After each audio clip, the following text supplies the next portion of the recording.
नमस्ते बच्चों, स्वागत है आप सभी लोगों का हमारे YouTube चैनल में। तो आज के इस वीडियो में हम लोग पढ़ने वाले हैं हिंदी का पाठ 1, जिसका नाम क्या है बच्चों? चांदनी रात। ठीक है, तो यहाँ पर मैथिली शरण गुप्त जी द्वारा रचित खंड काव्य दिया गया है। ठीक है, बड़ा ही मनोहारी यहाँ पे वर्णन किया गया है प्रकृति का। तो अभी हम लोग इसको सीखेंगे, लेकिन उसके पहले हम लोग लेखक का परिचय देख लेते हैं और फिर उसके बाद हम लोग इस पाठ को पढ़ना शुरू करेंगे। ठीक है, बहुत ही अच्छा है।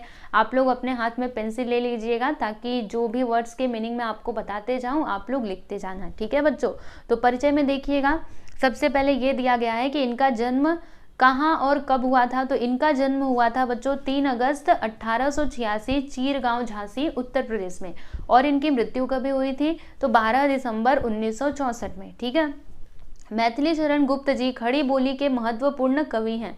तो खड़ी बोली मतलब क्या होता है बच्चों? खड़ी बोली मतलब क्या? हिंदी भाषा। ठीक है, फिर आपकी रचनाएं मानवीय संवेदनाओं, विशेषता नारी के प्रति करुणा की भावना से ओतप्रोत हैं। यानी इनकी जो भी रचनाएं होती हैं उसमें ना जो मानव के जो संवेदनाएं होती हैं, उनके जो मतलब जो संवेदना मतलब आप लोग समझते होंगे। ठीक है, तो मतलब उसका यहाँ पे ज़्यादा महत्व होता है, मतलब हमको वो देखने के लिए मिलती हैं। ठीक है, इनकी प्रमुख कृतियां देख लीजिए तो साकेत महाकाव्य है, उसके अलावा यशोधरा, जयद्रथ वध, पंचवटी, भारत भारती, ये सभी इनके खंड काव्य हैं। और रंग में भंग, राजा प्रजा, ये सभी इनके नाटक संग्रह हैं। ओके, तो ये था जी इनका परिचय। अभी हम लोग पद्य संबंधी देख लेते हैं। तो यहाँ पर हम ये जानेंगे कि खंड काव्य क्या होता है, क्योंकि इसी को आप लोग पढ़ने वाले हैं ना।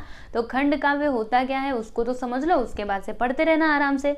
तो देखो इसमें क्या दिया है कि खंड काव्य में क्या होता है। देखो बच्चों, इसमें मानव जीवन की किसी एक ही घटना की प्रधानता होती है।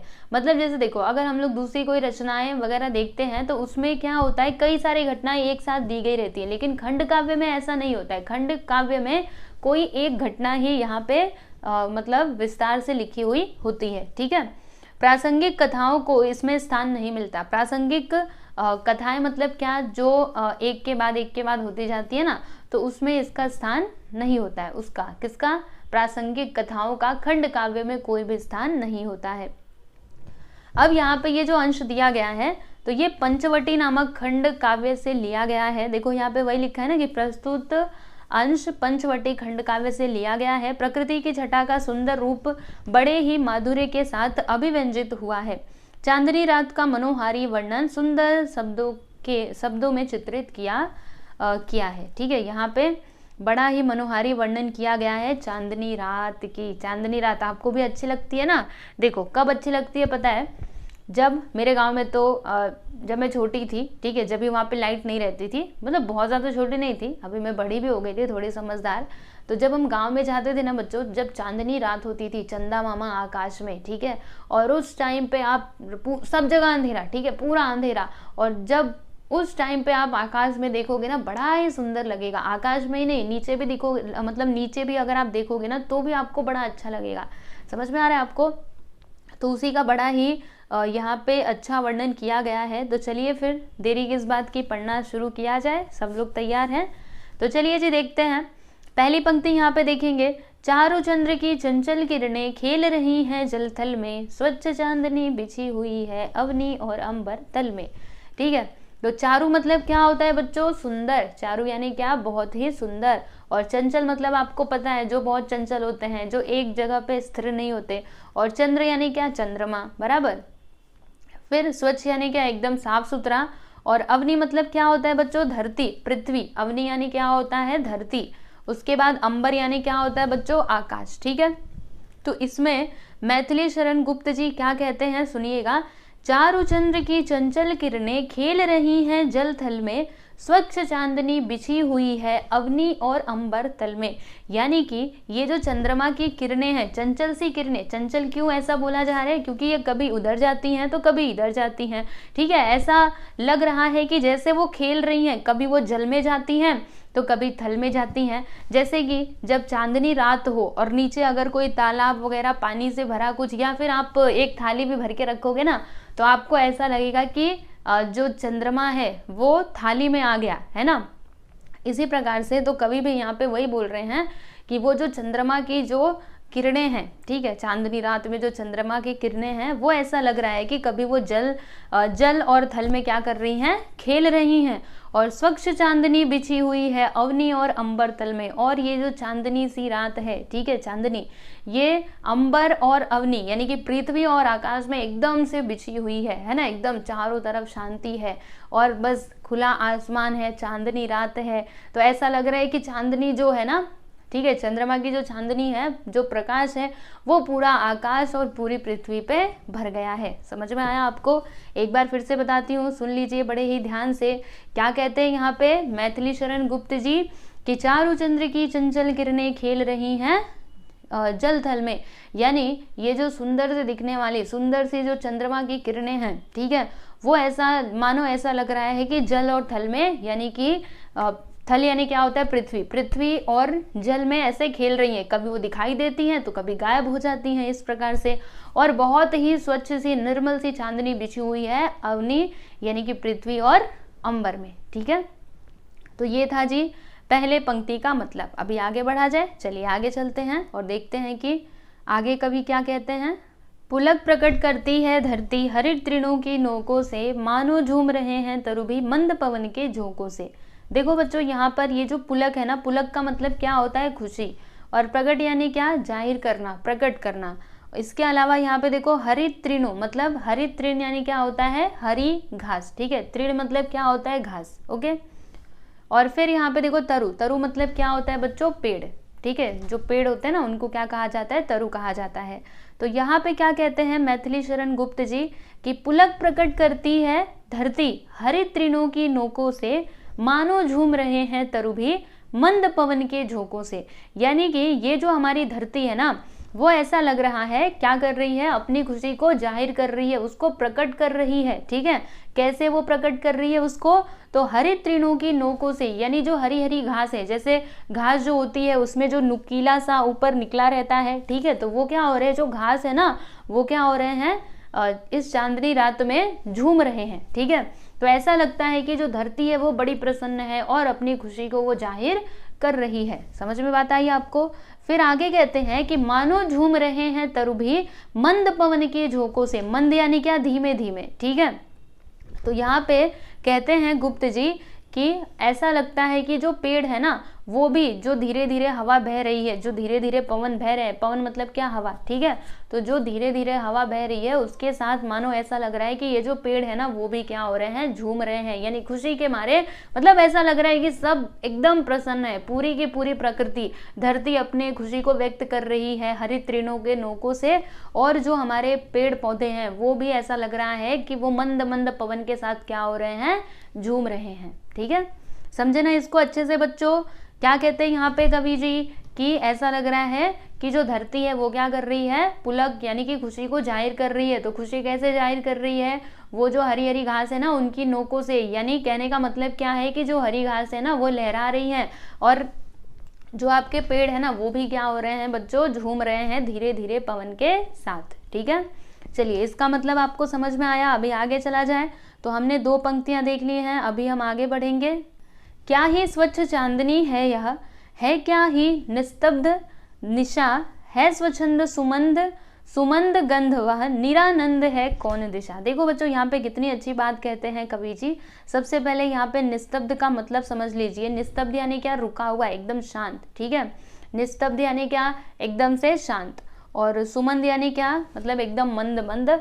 और निरानंद मतलब क्या होता है, बिना आनंद के, ठीक है। तो यहाँ पे क्या कहते हैं कि क्या ही स्वच्छ चांदनी है यह, मतलब ये जो चांदनी है यह कितनी स्वच्छ है, यह कितनी निर्मल है क्या ही निस्तब्ध निशा। निशा मतलब क्या होता है बच्चों, रात, ठीक है। तो यहाँ पे कवि जी यही लिख रहे हैं कि ये जो चांदनी है ये कितनी स्वच्छ है, कितनी सुंदर है। और ये जो रात्रि है, ठीक है, ऐसा लग रहा है कि ये क्या हो गई है, निस्तब्ध हो गई है, यानी कि थम सी गई है, रुक सी गई है, ठीक है। फिर है स्वच्छंद सुमंद गंध वह, निरानंद है कौन दिशा। और यहाँ पर एक बहुत ही स्वच्छंद मतलब क्या, जिसको कोई रोक ना सके, जो एकदम अपने मन का कर सकती हो, उसको हम क्या कहते हैं, स्वच्छंद, ठीक है। तो यहाँ पे एक बहुत ही अच्छी सी क्या है, गंध है, अच्छी सी स्मेल है, जो ना हर जगह हर एक दिशाओं में फैली हुई है। ठीक है, अपने मन से वो जहाँ मन करे वहाँ पे वो फैलती जा रही है। निरानंद है कौन दिशा, यहाँ पे बोल रहे हैं कि चारों तरफ आनंद छाया हुआ है। तो बताओ कोई ऐसा दिशा है क्या जो क्या है, निरानंद, यानी जो बिना आनंद के है, यानी चारों दिशाओं में हर जगह आनंद ही आनंद छाया हुआ है। कोई भी ऐसी दिशा नहीं है जहाँ पे आनंद ना हो। ठीक है, समझे ना इसका मतलब क्या हुआ बच्चों। ठीक है, क्या कहते हैं कवि जी, एक बार फिर से आपको बता दूं, क्या ही स्वच्छ चांदनी है या है क्या ही निस्तब्ध निशा, मतलब ये जो चांदनी है वो कितनी निर्मल है, कितनी मतलब कितनी सुंदर है, और ऐसा लग रहा है कि जो रात्रि है वो स्तब्ध यानी कि निस्तब्ध यानी कि रुक सी गई है। ठीक है स्वच्छंद सुमंद गंध वह निरानंद है कौन दिशा, और बहुत ही अच्छी जो गंध है वो चारों दिशाओं में फैल रही है। कोई भी दिशा ऐसी नहीं है जो बिना आनंद के है। ठीक है, चलिए आगे चलते हैं। बंद नहीं अब भी चलते हैं नियति नटी के कार्यकलाप, पर कितने एकांत भाव से कितने शांत और चुपचाप।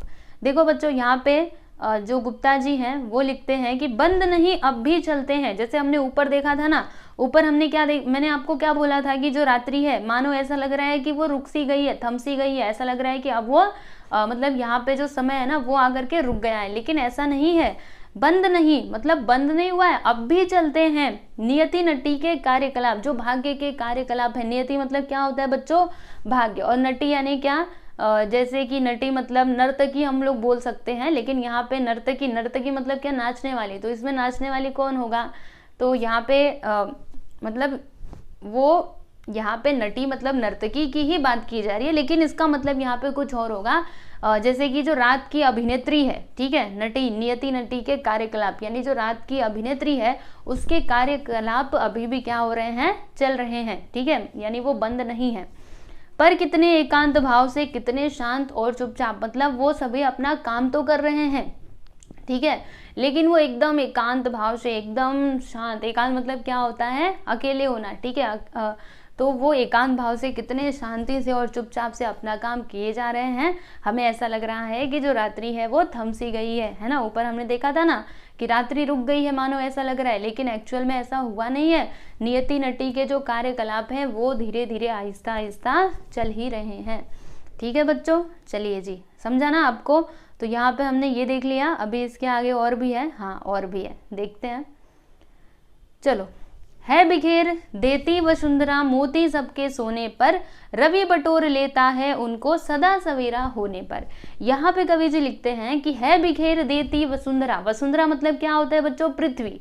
ठीक है, मोती सबके सोने पर, यानी जब सो जाते हैं तो जो वसुंधरा है वो क्या करती है, मोती बिखेर देती है। अब मोती मतलब क्या, जैसे कि रात के टाइम पे जब आप लोग सोते हो तो पूरा आसमान में क्या होते हैं, आपको टिमटिमाते तारे दिखाई देते हैं। ठीक है, तो ये तारों को यहाँ पे मोती बोला गया है। मोती की तरह ही चमकते हैं ना, आपने देखा होगा रात्रि में वो कैसे मतलब जो तारे होते हैं वो कैसे चमकते हैं बच्चों, मोती के जैसा चमकते हैं ना। तो यहाँ पे लिखा गया है कि ये जो पृथ्वी है वो क्या करती है, जब सब सो जाते हैं तो पूरा आकाश में मोती को बिखेर देती है, फैला देती है। ठीक है, रवि बटोर लेता है उनको सदा सवेरा होने पर। रवि मतलब क्या होता है बच्चों, सूरज, सूर्य। ठीक है, तो जब भी सुबह होती है तो जो सूरज है ना वो क्या करता है, वो जो बिखरे हुए मोती है ना उनको बटोर लेता है। बटोर लेना मतलब क्या, इकट्ठा करना। ठीक है, तो जो सूरज जी हैं वो क्या करते हैं बताइएगा, वसुंधरा ने यानी पृथ्वी ने तो सारी मोतियों को फैला दिया, ठीक है, बिखरा दिया, लेकिन उसको किसने बटोरा, तो रवि मतलब सूर्य ने क्या किया, उनको बटोर लिया। जैसे जब भी सुबह होती है तो क्या आपको मतलब आकाश में दिखाई देते हैं आपको तारे, बिल्कुल भी नहीं, वो तो रात को दिखाई देते हैं। तो वही यहाँ पे कहने का मतलब है कि जब रवि आते हैं तो सारी मोतियों को क्या करते हैं बच्चों, बटोर लेते हैं। ठीक है, चलिए, तो ये बात आपको समझ में आ गई, आगे चलते हैं। और विरामदायिनी अपनी संध्या को दे जाता है, शून्य श्याम तनु जिससे उसका नया रूप छलकाता है। देखो बच्चों, यहाँ पे उन्होंने क्या लिखा है कि विरामदायिनी मतलब क्या होता है बच्चों, विराम देने वाली, यानी कि आराम देने वाली। ठीक है, और संध्या मतलब क्या होता है, शाम। और श्याम, श्याम मतलब क्या होता है, काला। और तनु यानी क्या होता है बच्चों, शरीर। उसके अलावा यहाँ पे और कुछ भी है क्या? बस इतना ही है, ठीक है। बाकी वर्ड्स का मतलब तो आपको पता ही है ना। तो यहाँ पे उन्होंने क्या बोला है कि और विरामदायिनी अपनी संध्या को दे जाता है। जैसे कि हमने ऊपर क्या देखा था कि रात में क्या होता है, जो वसुंधरा है पूरी मोतियों को बिखेर देती है, सुबह आकर के जो ये हमारे सूरज जी हैं वो क्या करते हैं, सबको बटोर लेते हैं, और फिर उसके बाद वो जो मोतियां बटोरे हुए रहते हैं उनको वो क्या करते हैं, संध्या को दे देते हैं। यानी देखो जब शाम होने वाली रहती है, जैसे सूरज जी अपनी ड्यूटी खत्म करके जब वो डूब जाते हैं, ठीक है, डूब जाते हैं, उसके बाद ही तो हमको वो आकाश में तारे दिखाई देते हैं ना। तो उन्होंने क्या किया, वो जो बटोरे हुए मोती थे ना वो किसको दे दिया, शाम को दे दिया, यानी संध्या को दे दिया, ऐसा यहाँ पे बोला गया है। यानी कि सूरज को जो विराम देने वाली जो संध्या है, देखो जैसे संध्या जब भी आती है तो सूरज जी को आराम मिल जाता है, सूरज जी आराम करने के लिए चले जाते हैं, इसीलिए ऐसा बोला गया है कि जो विरामदायिनी संध्या है ना उसको सूरज जी क्या करते हैं, वो जो बिखरे हुए मोती हैं वो दे देते हैं, ठीक है। फिर शून्य श्याम तनु जिससे उसका नया रूप छलकाता है। देखो बच्चों, अब ये जो आपका मतलब आपका जो शाम है, जो रात्रि है, उसका कलर कैसा है, काला है, लेकिन वो जो मोती है ना, मोती मतलब जो स्टार्स हैं, उनकी वजह से क्या होता है, रात में जो आकाश है वो एकदम चमचमाता हुआ हमको दिखाई देता है। मतलब रात में हमको आकाश का नया ही रूप दिखाई देता है। अगर ये तारे नहीं होते तो फिर वो काला काला दिखाई देता, लेकिन उन तारों की वजह से वो हमको नए रूप में दिखाई पड़ता है। समझ में आया आपको? तो ये संध्या ने क्या किया, संध्या क्या करती है, मतलब संध्या होने के साथ ही जो स्टार्स होते हैं, जो आसमान में तारे होते हैं, फिर से आ जाते हैं और इसके कारण रात्रि का हमको नया रूप दिखाई देता है, ठीक है। अगला देखिएगा, पंचवटी की छाया में है सुंदर पर्ण कुटीर बना, उसके सम्मुख स्वच्छ शिला पर धीर वीर निर्भीक मना। देखो बच्चों, पंचवटी यानी क्या होता है, वट मतलब क्या होता है, बरगद का पेड़, और पंच यानी क्या, 5, ठीक है, मतलब 5 बरगद के पेड़, ठीक है, उसको जहाँ पे है उसको हमने क्या बोला है, पंचवटी, ठीक है। तो पंचवटी की छाया में है, यानी 5 वट के वृक्ष हैं, तो उसी की छाया में क्या है बच्चों, सुंदर पर्ण कुटीर बना। पर्ण यानी क्या होता है, पत्तों का, कुटीर मतलब क्या होता है, कुटिया, झोपड़ी, ठीक है। तो ये जो पंचवटी है, ये जो 5 वृक्ष हैं, इसकी छाया में बहुत ही सुंदर सा पत्तों वाला क्या बना हुआ है, झोपड़ी बनी हुई है, ठीक है। उसके सम्मुख स्वच्छ शिला पर धीर वीर निर्भीक मना, और उसके सामने, ठीक है, सम्मुख यानी क्या, सामने, यानी वो जो कुटिया है उसके सामने एक स्वच्छ सा क्या है, पत्थर पड़ा हुआ है। समझ में आया? शिला मतलब क्या, पत्थर, जिसके ऊपर एक व्यक्ति बैठा हुआ है, जो कैसा है, धीर भी है। धीर मतलब क्या, धीरज धारण करने वाले, वीर मतलब बहुत साहसी, ठीक है, साहस से भरे हुए, और निर्भीक मतलब बिना डरने वाले, जो किसी से भी ना डरते हो। अब आप लोग को समझ में आ रहा होगा किसकी बात की जा रही है, थोड़ा और आगे जाएंगे ना अभी पता चल जाएगा किसकी बात की जा रही है ना। आप सभी लोगों ने रामायण तो अवश्य ही सुनी होगी, तो अगर सुनी होगी तो आप पक्का इसका आंसर दे पाओगे। तो यहाँ पे वो क्या कहते हैं कि पंचवटी की छाया में है एक बहुत ही सुंदर सा कुटिया बनी हुई है, जिसके सामने एक स्वच्छ शिला है, मतलब पत्थर है, जिसके ऊपर एक धीर वीर और निर्भीक मन वाले व्यक्ति बैठे हुए हैं। यानी कि धीर भी हैं, वीर भी हैं, और किसी से डरने वाले भी नहीं हैं, ऐसे मन के व्यक्ति उधर बैठे हुए हैं, ठीक है। फिर आगे क्या कहते हैं कि जाग रहा यह कौन धनुर्धर। धनुर्धर मतलब क्या, धनुष को धारण करने वाला। अब तो आपको समझ में आ ही रहा होगा, है ना। जबकि भुवन भर सोता है, भोगी कुसुमा युद्ध योगी सा बना दृष्टिगत होता है। क्या लिखा है यहाँ पे लिखते हैं कि जाग रहा यह कौन धनुर्धर, मतलब इतनी रात गए, कौन है जो ये जाग रहा है इस रात में, है ना। सब लोग सो रहे हैं, पूरा भुवन सो रहा है, मतलब पूरा संसार इस रात्रि में सो रहा है, लेकिन ये कौन है, ठीक है, ये धनुषधारी कौन है जो जाग रहा है। भोगी कुसुमा युद्ध योगी सा बना दृष्टिगत होता है। देखिए यहाँ पे इनके बारे में वर्णन किया गया है, ये कौन है, भोगी कुसुमा युद्ध योगी सा, मतलब क्या, जैसे ये जो व्यक्ति यहाँ पे बैठे हुए हैं ना, ये कौन है, भोगी। भोगी मतलब क्या, ये गृहस्थी है, इनका भी परिवार है, ठीक है। कुसुमा युद्ध यानी क्या, जैसे यहाँ पे रुको लिखा हुआ था, मैं आपको बताती हूँ, कामदेव सा, मतलब बहुत ही, कामदेव सा मतलब क्या, बहुत ही सुंदर इनका शरीर है, बहुत ही अच्छे हैं, ठीक है। तो ये कैसे हैं, ये भोगी हैं, भोगी मतलब गृहस्थी हैं, और कामदेव के समान इनका क्या है, रूप है। लेकिन अभी ये योगी बन करके बैठे हुए हैं। ठीक है, कैसे बन करके बैठे हुए हैं बच्चों? योगी सा, मतलब ये जो भोगी व्यक्ति है, ऐसा मतलब वो गृहस्थी है लेकिन फिर भी वो योगी सा क्यों बैठा हुआ है? योगी मतलब क्या? एकदम दुनिया से क्या हो जाना, अलग हो जाना। ठीक है, तो वो योगी सा बैठा हुआ दिखाई पड़ता है। दृष्टिगत मतलब क्या? दिखाई पड़ना। ठीक है, तो ये जो व्यक्ति इस पत्थर पे बैठा हुआ है वो भोगी तो है, यानी कि वो गृहस्थी तो है, लेकिन अभी वो योगी बन करके वो शिला पे बैठा हुआ है। तो बताइए कौन है वो? पता है आप लोगों को कौन थे वो जो कुटिया के बाहर एक पत्थर पे बैठे हुए हैं? सोचिए, जिनका गृहस्थ तो है लेकिन फिर भी अभी वो योगी के समान बने हुए घूम रहे हैं। बताइए, सोचिए जरा। मिला आंसर? धनुषधारी भी हैं। कौन है वो? अरे लक्ष्मण जी है ना, भगवान राम के छोटे भाई। कौन? श्री लक्ष्मण जी है ना। लक्ष्मण जी ने प्रतिज्ञा की थी कि वो पूरे 14 वर्ष तक नहीं सोएंगे। ठीक है, वो नहीं सोए थे 14 सालों तक। उन्होंने भगवान राम और सीता माता की सेवा की थी 14 सालों तक, है ना। तो वही है, जब इनके भैया भाभी सो जाते थे तो ये रखवाली किया करते थे कि कोई आ ना जाए। समझ में आया आपको? मतलब ये जो यहाँ पे शिला पे बैठे हुए हैं ये कौन है? लक्ष्मण जी। ओके, यहाँ पे लिखा तो नहीं है लेकिन इसको पढ़ने से समझ में आ रहा है ना कि कौन बैठा हुआ है। और पंचवटी में किसका कुटी होगा? तो वही राम जी का ही होगा, है ना बच्चों। तो यहाँ पे ये जो आपका पार्ट था वो हो चुका है पूरा, और मुझे पूरी उम्मीद है कि आप लोग को समझ में आया होगा। मुझे पता है थोड़ा टाइम ज़्यादा लग गया, पर कोई बात नहीं, आपको समझाना। ठीक है, और कई बच्चे तो बोर भी हुए रहेंगे कि बार बार एक ही चीज़ क्या बता रहे हो, लेकिन अच्छे से इसको समझना बहुत ज़रूरी है। ठीक है, अगर आपको एग्ज़ाम में लिखना है तो आपको हर एक वर्ड का मीनिंग समझना चाहिए। अब इसके बाद आते हैं इसके प्रश्न और उत्तर। तो आप लोग को बता दूं कि इसका और इसके आगे वाले जो भी पार्ट आपके हैं उसका प्रश्न और उत्तर का मैंने अलग से एक वीडियो बनाया हुआ है, तो आप लोग प्लेलिस्ट में जा करके वो सारे वीडियोस को देख सकते हो। ठीक है, हर एक लेसन के क्वेश्चन आंसर का मैंने अलग से वीडियो बनाया हुआ है, तो आपको बस प्लेलिस्ट में जाना है, वहाँ पे आपको सारे वीडियोस मिल जाएंगे। इसके अलावा और भी जो आपके लेसन्स हैं उनके भी एक्सप्लेनेशंस के वीडियो मैंने अपलोड किए हुए हैं। ठीक है, तो चलिए बच्चों चलते हैं, अभी मिलेंगे हम लोग अगले वीडियो में। नमस्ते।